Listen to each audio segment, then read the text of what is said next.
Okay, तो charge की हमने बहुत सारी प्रॉपर्टीज तो पढ़ ली, बट यहाँ पे हम कुछ और भी चीजें देखेंगे जो चार्ज से रिलेटेड है। कहने का मतलब अभी तक जो भी हमने पढ़ा था वो कहीं ना कहीं एक पॉइंट चार्ज के बराबर ही पढ़ा हमने, उससे ज्यादा कुछ पढ़ा ही नहीं कि हाँ भाई पॉइंट चार्ज है, ये है, इधर है, माइनस में है, नेगेटिव है, पॉजिटिव है, ये सारी कहानी पढ़ी। बट क्या हो अगर मेरे पास एक कंटिन्यूअस चार्ज डिस्ट्रीब्यूशन हो। कहने का मतलब एग्जाम्पल के तौर पे सबसे पहले हमारे पास मान लो इस तरीके का सेटअप है।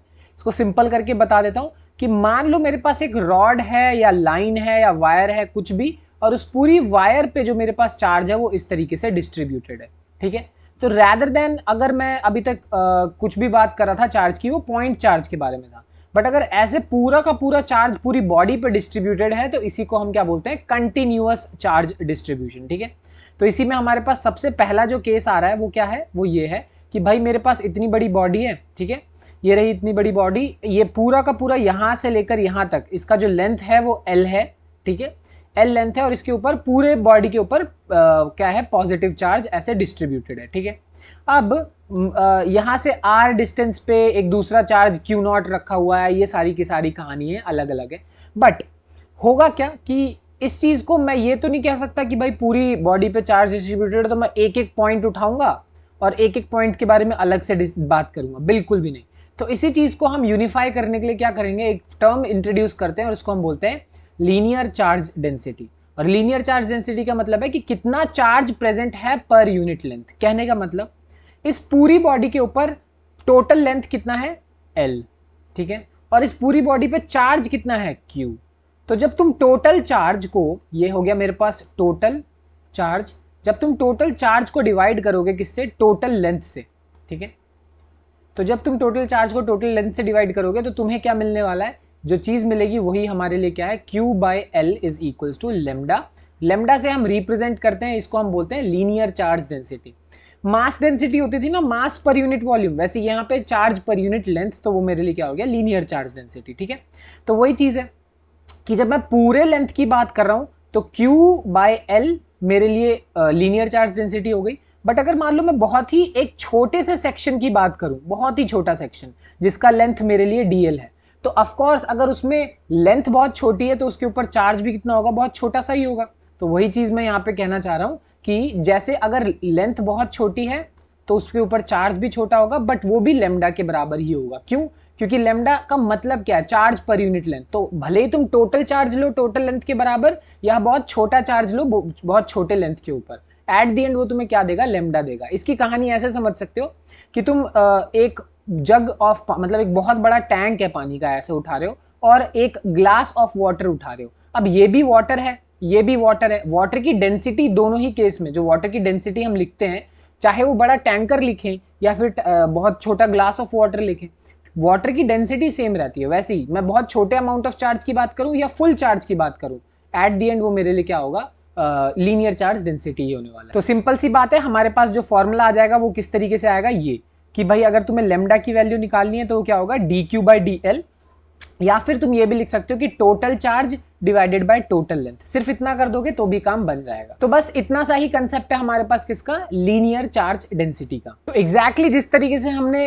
लेंथ की बात कर ली, उसी सेम तरीके से हम वॉल्यूम की भी बात कर सकते हैं कि भाई मेरे पास इतना बड़ा एक सरफेस की सॉरी तो ये मेरे पास एक बहुत बड़ा सरफेस है और इस पूरे के पूरे सरफेस पे मेरे पास क्या डिस्ट्रीब्यूटेड है, चार्ज डिस्ट्रीब्यूटेड है। ठीक है, तो वही है। अब यहाँ पे इस चीज को हम क्या बोलेंगे, सरफेस चार्ज डेंसिटी, कि भाई मेरे पास कितना चार्ज कितने सरफेस के ऊपर डिस्ट्रीब्यूटेड है, उसी चीज को हम क्या बोलेंगे, सरफेस चार्ज डेंसिटी। अब फिर से फॉर्मूला एक्सप्लेन करना बहुत आसान है, क्योंकि अगर मैं सिग्मा लिखूंगा तो अगर मान लो मैं बहुत छोटे से एरिया की बात कर रहा हूं तो उस बहुत छोटे से एरिया पे कितना छोटा सा चार्ज डिस्ट्रीब्यूटेड है, वही मेरे लिए सिग्मा यानी सरफेस चार्ज डेंसिटी होगा। या फिर इसी को लिखने का एक दूसरा तरीका भी हो सकता है कि भाई सिग्मा यानी surface charge density is equal to small charge by small area, या फिर total charge by total area. दोनों में से कुछ भी लिख दो, काम तुम्हारा बन जाएगा। एट द एंड ये है क्या, सरफेस चार्ज डेंसिटी, यानी जो मेरा चार्ज है वो पूरे के पूरे सरफेस पे डिस्ट्रीब्यूटेड है। और यहाँ थर्ड और आखिरी तो तुम गेस कर ही सकते हो, थर्ड और आखिरी हमारे पास क्या होगा, ये होगा कि पूरी की पूरी एक बॉडी है 3D बॉडी यानी पूरा का पूरा एक वॉल्यूम है, उस पूरे वॉल्यूम पे इमेजिन कर लो लाइक कोई स्फीयर हो, स्फीयर के ऊपर पूरा का पूरा ऐसे चार्ज डिस्ट्रीब्यूटेड है इस तरीके से, तो उस पूरे पे चार्ज डिस्ट्रीब्यूटेड है, इसको हम क्या बोलेंगे, वॉल्यूम चार्ज डेंसिटी, कि कितना वॉल्यूम ऑफ चार्ज डिस्ट्रीब्यूटेड है, मतलब कितना चार्ज डिस्ट्रीब्यूटेड है पर यूनिट वॉल्यूम। सेम फॉर्मूले में कोई भी फर्क नहीं होने वाला है कि अगर तुम वॉल्यूम चार्ज डेंसिटी लिखोगे तो स्मॉल चार्ज छोटा सा अमाउंट ऑफ चार्ज छोटे से अमाउंट ऑफ वॉल्यूम पे डिस्ट्रीब्यूटेड है वो, या फिर उसको ऐसे भी लिख सकते हो कि भाई छोटा चार्ज बाय छोटा वॉल्यूम, या फिर total charge by total volume, बस इतना भी लिख दो, दोनों में काम बन जाएगा। तो हमने किया क्या, हमने तीनों के बारे में बात कर ली, हमने लीनियर यानी लेंथ के बारे में बात कर ली, सरफेस के बारे में बात कर ली, और हमारे पास वॉल्यूम चार्ज डेंसिटी भी बात कर ली। हम लीनियर चार्ज डेंसिटी को लेमडा से रिप्रेजेंट करते हैं, सरफेस वाले को सिग्मा से, और इसको रो से। ये सब सिंबल्स हैं रिप्रेजेंट करने के लिए, बस ये लेंथ पे बात करता है, ये सरफेस पे बात करता है, ये वॉल्यूम पे बात करता है, बस। तो देखो इस कंसेप्ट पे एक्चुअली में पॉसिबिलिटी ये है ना कि हो सकता है कि तुम्हारे पास एक बहुत ही आसान सवाल आ जाए कि भाई तुम्हें दिया हुआ है कि ओ चार्ज इतना है, लेंथ इतना है, डिवाइड कर दो, लीनियर चार्ज डेंसिटी निकाल दो, वॉल्यूम से डिवाइड कर दो, वॉल्यूमेट्रिक चार्ज डेंसिटी निकाल दो। अब इतना स्ट्रेट फॉरवर्ड सवाल तो कम ही आता है, मुश्किल ही आएगा, मैं पहले ही बता दे रहा हूं। तो इस तरीके का एक सवाल देखो, यहां पे तुम्हें क्या सेटअप दिया हुआ है बता देता हूं। एक थोड़ा सा चार्ज डिस्ट्रीब्यूटेड है ओवर अ रिंग। देखो ना, मेरी तरफ से अगर पूछोगे तो ये एक टॉपिक है, बट एक क्वेश्चन की तरह भी फ्रेम किया जा सकता है, ठीक है, कि मेरे पास ये पूरी की पूरी एक रिंग है, और इस पूरी रिंग पे ऐसे मैंने क्या डिस्ट्रीब्यूट किया हुआ है, चार्ज डिस्ट्रीब्यूट किया हुआ है, ठीक है, plus plus plus plus plus, हर जगह इस पे चार्ज डिस्ट्रीब्यूटेड है।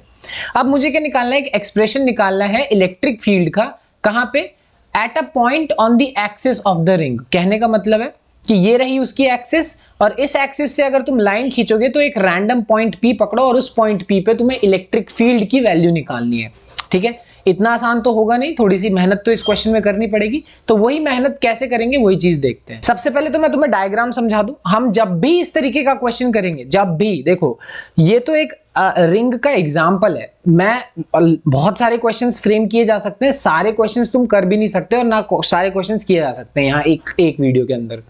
मैं तुम्हें समझा सकता हूँ आइडियोलॉजी, मतलब इस क्वेश्चन को करने के पीछे जो दिमाग लगता है वो किस तरीके से लगता है। जब भी तुम्हारे पास कोई इस तरीके की बॉडी है, चलो मान लो ये रिंग है, ठीक है, तो रिंग अगर तुमने ली तो रिंग में तुम्हें करना क्या है कि उसमें एक बहुत ही छोटा सा सेक्शन ले लेना है, DL, ठीक है। टोटल लेंथ जो रिंग की होगी वो कुछ भी होगी, बट तुमने एक बहुत छोटा सा सेक्शन ले लिया, ठीक है। अब उस बहुत छोटे से सेक्शन को ऐसा समझ लो कि वो इलेक्ट्रिक फील्ड जब लगाएगा तो ऑफ कोर्स वो क्या करेगा, रिपल्सिव लगाएगा, ऑफ कोर्स वो रिपल्सिव लगाने वाला है। और यही चीज अगर मैं नीचे वाले को भी पकड़ के कर लूं तो नीचे वाला भी क्या करने वाला है, एक रिपल्सिव इलेक्ट्रिक फील्ड ही लगाएगा। सिंपल सी बात है, इसमें कोई बहुत बड़ी चीज नहीं है।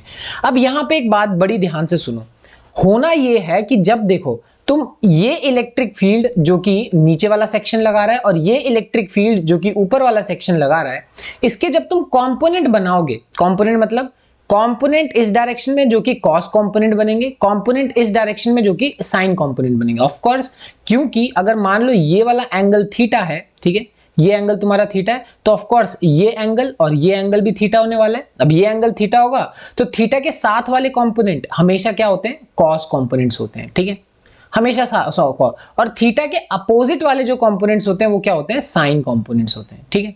तो अब तुम्हें कॉस कंपोनेंट्स भी मिल गए, साइन कंपोनेंट्स भी मिल गए। अब ये मिलने के बाद ज्यादा मेहनत की काम नहीं है, क्यों, क्योंकि तुम्हें साफ साफ पता है ये और ये तो एक दूसरे को कैंसिल आउट कर ही देंगे, मतलब साइन कंपोनेंट दूसरे साइन कंपोनेंट को खत्म कर देगा, तो उसके बाद कोई प्रॉब्लम नहीं है, बचेगा क्या, सिर्फ और सिर्फ कॉस कंपोनेंट।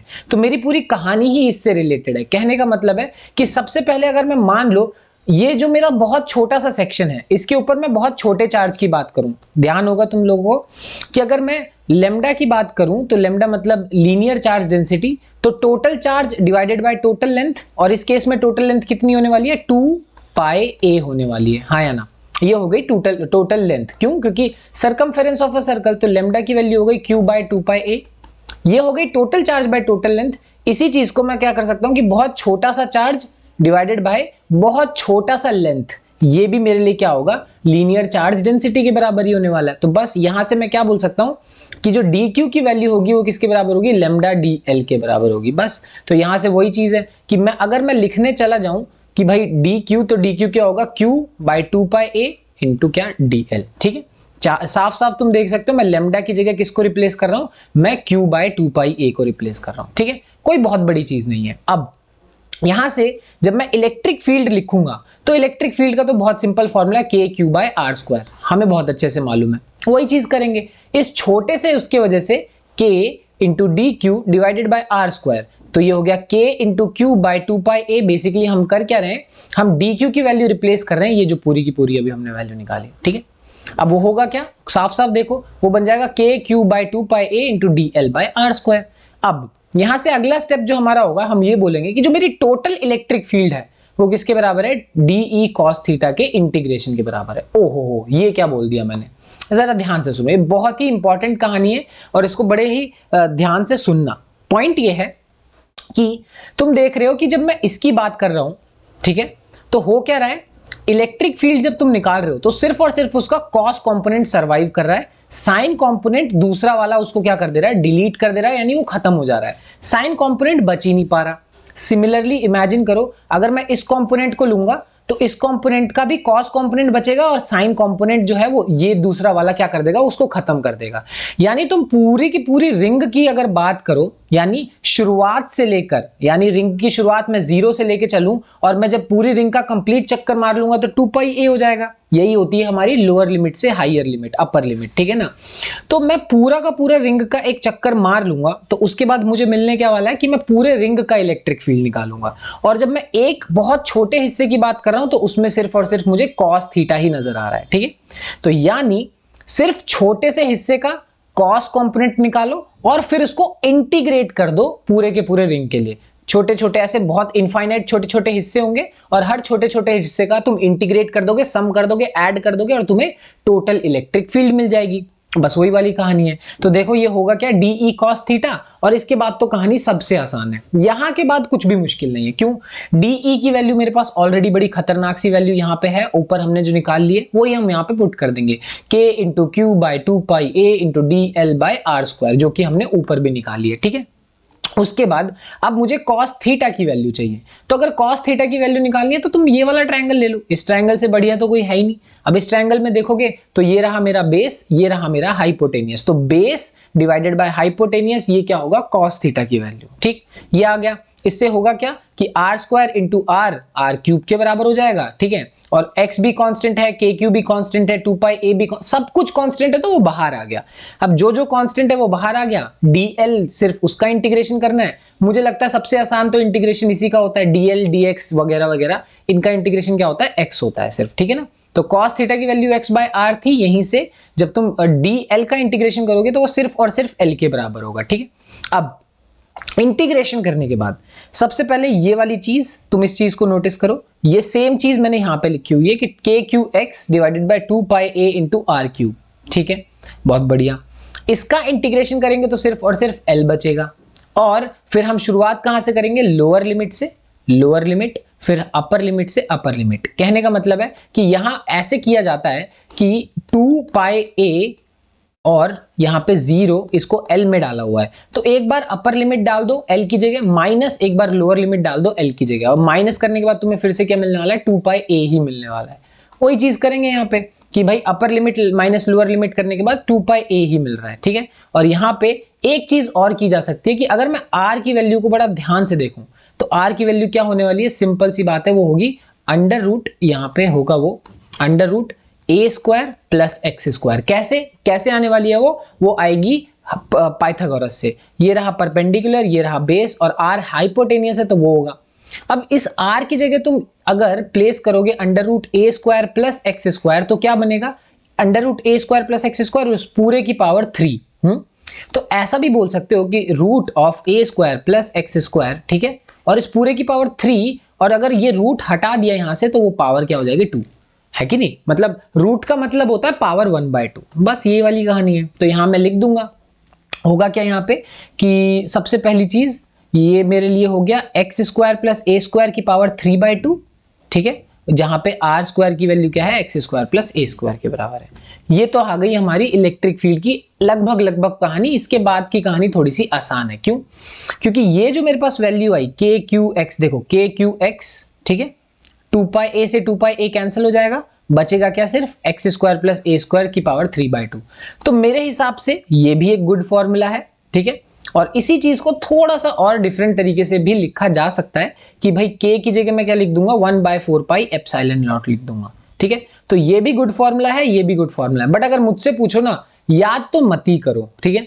रिंग वाला जो कंसेप्ट है उसको याद मत करो, कंसेप्ट समझ के चलो ना, तो इसे डिराइव करने में ज्यादा समय लगता नहीं है। अगर तुम्हें प्रैक्टिस है तो डिराइव करने में ज्यादा समय नहीं लगता। और मैं याद करने के लिए मना भी इसलिए कर रहा हूं क्योंकि तुम्हारे पास बहुत फॉर्मूले हैं। ये तो पहला चैप्टर है और इसमें इतने सारे फॉर्मूले, आगे और चैप्टर आने वाले, तो अगर फॉर्मूला याद करते बैठोगे तो प्रॉब्लम होती है। और अगर याद हो गया तो बहुत अच्छी बात है, अगर नहीं याद होता, कंसेप्ट समझ आ गया ना, तो कंसेप्ट जल्दी भूलते नहीं है। तो ध्यान रखो, कंसेप्ट अगर दिमाग में रह जाए तो ज्यादा बढ़िया है। अब इसी में हम स्पेशल केस एक लगा सकते हैं। ये जो हमारे पास फॉर्मूला आया वही इमेजिन करो कि अगर मान लो ये जो x की वैल्यू है वो a से बहुत बड़ी है। कहने का मतलब ये जो मेरे पास डिस्टेंस है सेंटर से, ये बहुत ही ज्यादा दूर है, इतना दूर है कि ये जो a वैल्यू है वो उसके सामने बहुत छोटी लगेगी। अगर ऐसा होगा तो ऑफ कोर्स याद होगा तुम्हें, हमने ये चीज को नेग्लेक्ट करना है, और ये चीज नेग्लेक्ट करोगे तो x स्क्वायर की पावर 3/2 आएगी और 2 से 2 कैंसिल आउट हो जाएगा, बचेगा क्या, x क्यूब बचेगा, ठीक है ना। और x क्यूब के ऊपर एक x है और x से x क्यूब कट जाएगा, बचेगा क्या, 1/4 pi epsilon q by x square. ओ, अगर तुम इस फॉर्मूला को जरा ध्यान से देखो तो ये सेम फॉर्मूला हम किसके लिए लिखते हैं, electric field due to a point charge, जो कि होता है k Q by R square.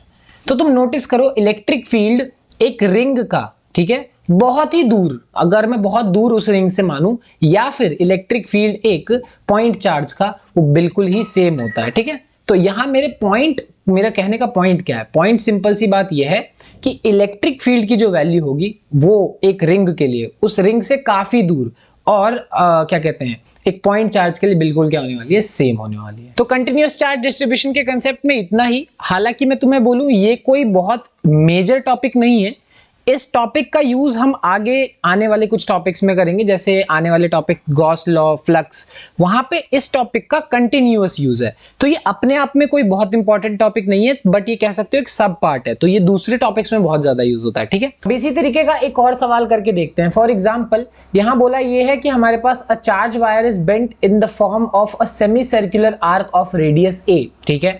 अब एक चार्ज वायर है जिसको हमने बेंड किया हुआ है एक सेमी सर्कुलर आर्क के फॉर्म में, जिसका रेडियस a है, ठीक है। तो सेटअप समझा देता हूं तुम्हारे पास में। इस तरीके का तुम्हारे पास एक सेमी सर्कुलर आर्क है, ठीक है। इसका जो रेडियस है तुम्हारे पास यहां से यहां, वो a के बराबर है। अब तुम्हें करना क्या है, इलेक्ट्रिक फील्ड निकालना उसके सेंटर पे, मतलब इस सर्कुलर आर्क की वजह से सेंटर पे कितना इलेक्ट्रिक फील्ड होगा।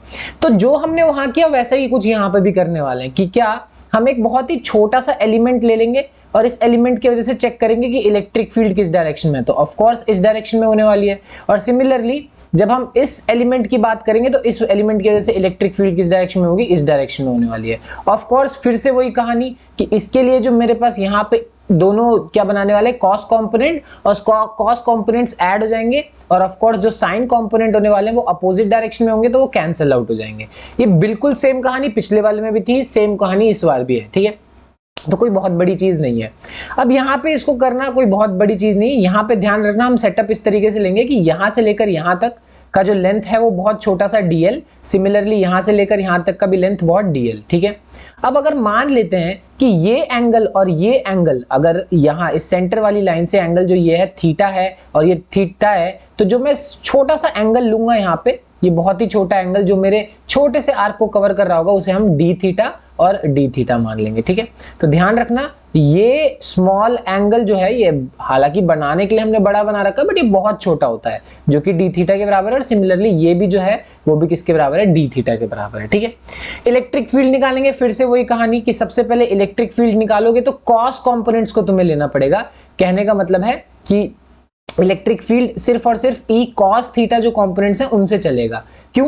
क्योंकि यहाँ पे इसका कॉस कंपोनेंट और इसका कॉस कंपोनेंट, दोनों के कॉस कंपोनेंट ऐड हो जाएंगे और साइन कंपोनेंट एक दूसरे को कैंसिल आउट करने वाले हैं, ठीक है। तो अब इलेक्ट्रिक फील्ड निकालेंगे तो सिंपल सी बात है, मुझे सिर्फ और सिर्फ कॉस कंपोनेंट से मतलब है, मुझे साइन कंपोनेंट से ऑफ कोर्स कोई भी मतलब नहीं होने वाला, ठीक है। अब लिखेंगे तो यहाँ ध्यान रखना, हम लिखते यही है कि के क्यू बाय आर स्क्वायर, ठीक है। उसके साथ हमें कॉस थीटा भी लगाना पड़ेगा क्योंकि कॉस कंपोनेंट भी है। बट जरा मैं इस Q की बात करूं, Q में भी क्या डी क्यू क्यों, क्योंकि मैं बहुत ही एक स्मॉल सेक्शन की बात कर रहा हूं। अब मुझे डी क्यू निकालना है, तो फॉर्मूला वही, लेमडा जो है वो total charge by total length के बराबर होता है, तो वो small charge by small length के बराबर भी होगा, यानी डी क्यू की वैल्यू किसके बराबर होगी, लेमडा डी एल के बराबर। ठीक है, तो मैं इस डी क्यू की जगह रिप्लेस करके लेमडा टाइम्स डी एल भी कर सकता हूँ, और वही चीज मैं यहाँ पे करने भी वाला हूँ। देखो कैसे, कि डी क्यू की जगह मैं क्या करूंगा, लेमडा टाइम्स डी एल, ठीक है, divided by A square multiplied by cos theta. बस अब ये करने के बाद मेरा नेक्स्ट स्टेप क्या होने वाला है कि सबसे पहली बात जो dl है, तुम्हें वो वाला फॉर्मूला तो याद होगा ही शायद, कि अगर मान लो तुम्हारे पास थीटा इज इक्वल्स टू क्या होता है, आर्क बाय रेडियस, ये फॉर्मूला तुम्हें मालूम होगा।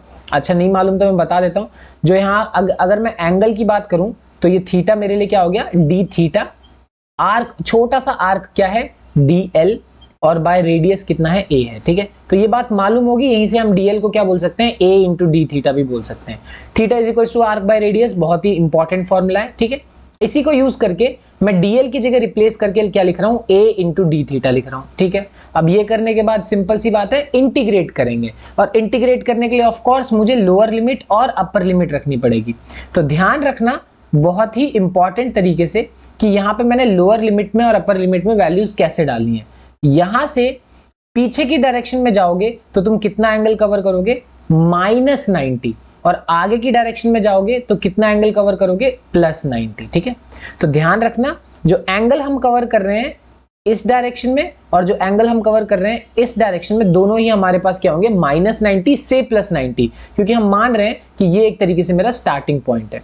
तो यहां से पीछे की तरफ जाना लोअर लिमिट, ऊपर की तरफ जाना अपर लिमिट, इसीलिए -90 से +90 पे मैं क्या कर रहा हूं, इंटीग्रेट कर रहा हूं। और थोड़ी सी इंटीग्रेशन अगर मालूम होगी तो ये बात पता होगी कि जब भी तुम ऐसे करते हो ना कि माइनस थीटा से प्लस थीटा या माइनस कोई लिमिट से प्लस लिमिट तक, तो उसका ये फॉर्मूला ये होता है कि तुम ये माइनस जो है ये हटा सकते हो और इसको 2 से मल्टीप्लाई कर सकते हो, यानी माइनस हटा के यहाँ 0 कर दिया और इसको 2 से मल्टीप्लाई। ये एक छोटी सी इंटीग्रेशन की कह सकते हो कि वो आइडेंटिटी है, अगर नहीं भी मालूम तो मैंने बता दी। ठीक है ना, कोई दिक्कत वाली बात नहीं है कि यही इसको हटाया, हटा के मैंने इसकी जगह क्या लगाया, 0 लगाया, और उसकी जगह मुझे क्या करना पड़ेगा, 2 करना पड़ेगा। ठीक है, चाहो एक्चुअली में चाहो ना तो नॉर्मल भी कर सकते हो, एट द एंड वो यही आने वाला है। ठीक है, कोई प्रॉब्लम नहीं है, वो 2 से मल्टीप्लाई हो ही जाएगा। क्यों, क्योंकि π/2 माइनस ऑफ -π/2 होने वाला है। ठीक है, ऐसे होगा, देखो कैसे कि π/2 माइनस ऑफ -π/2, ऑफ कोर्स वो 2 इंटू π/2 हो जाएगा, 2 टाइम्स हो जाता है, इसी वजह से ये वाली आइडेंटिटी निकल के आती है। ठीक है, अब इसकी वैल्यू हमने यहां से उठाई, सारी वैल्यू रखी 1/4 pi epsilon not lambda into A into cos theta into D theta by A square. ठीक है, ये करने के बाद अब अगली चीज हमारे पास क्या होगी कि जो जो कांस्टेंट है उसको बाहर निकालते हैं। ये कांस्टेंट है, कांस्टेंट है, ये कांस्टेंट, कांस्टेंट, ये सब कांस्टेंट है, बाहर ले लिया, बचा क्या, सिर्फ और सिर्फ कॉस थीटा। और कॉस थीटा का इंटीग्रेशन क्या होता है, साइन थीटा।